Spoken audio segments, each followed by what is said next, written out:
I'd like to welcome all of us back here from the great lunch. I hope you had a good lunch. Yes? Great.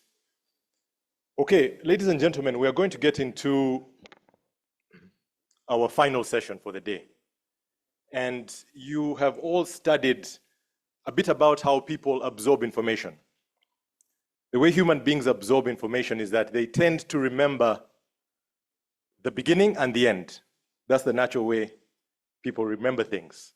And you may have all seen these exercises where people write words, like the word, let's say Monday, and they write M-O-D-A-N,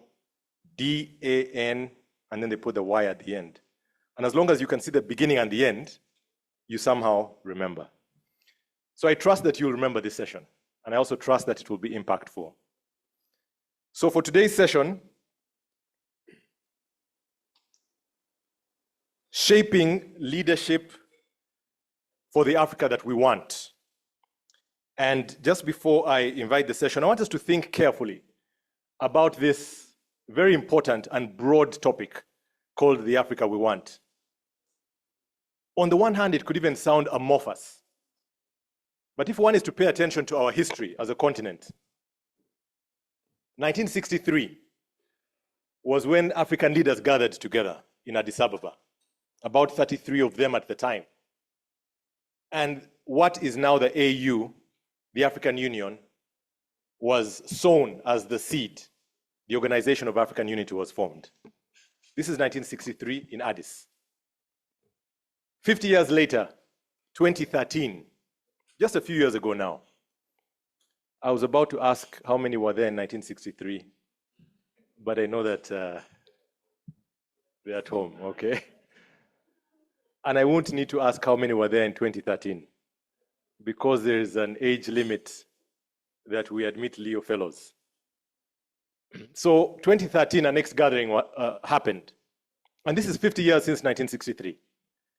And that is when the vision for the Africa that we want was sown. And it's an ambitious aspiration. And so the Africa that we want means different things to different people. 1963, the initial gathering. 2013, the vision for 50 years later. So it's a 2063 agenda. So the Africa that we want is a very bold, ambitious aspiration. But it's an Africa that is achievable, it's an Africa that's realistic, and one that is possible. But we must also understand it. It must make sense to us individually. So among the things that we will be talking about in the panel session today is our understanding of the Africa that we want and what it means and how we are doing something about it. But also it's worth touching on something that Awul spoke about earlier.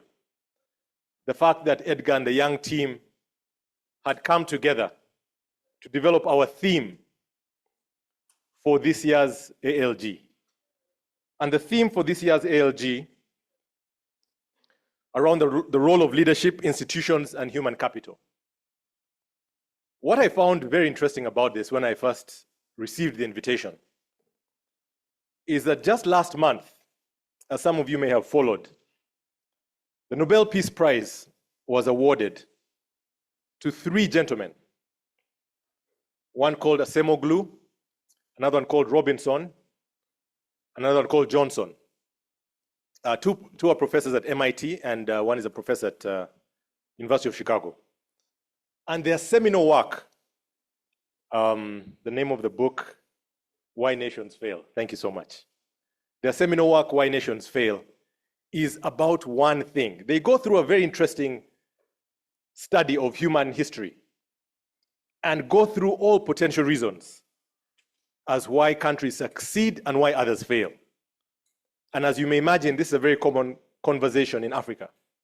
We'll point to colonialism, we'll point to all sorts of things. And so they did that arduous work to go through the study of history to try to establish what it is. And interestingly, they arrived at one thing. They looked at almost everything.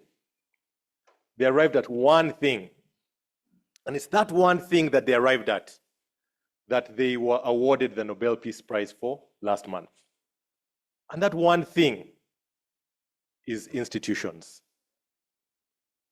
And they elaborate on this one thing, institutions and social institutions and the nature that they take, and so on and so on. An example after example, looking at societies, looking at different countries and what happened. They go through an elaborate study of what they call inclusive institutions and exclusive ones, etc. But the reason why I tell this piece of story, this anecdote, is that it is that same thing called institutions that the team of young people at Leo arrived at as their theme. I don't think that the team at Leo were copying the people at the Nobel Prize Institute in Switzerland.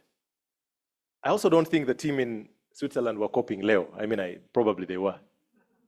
I hope. But what it shows is that it shows me two things. One, that great minds think alike.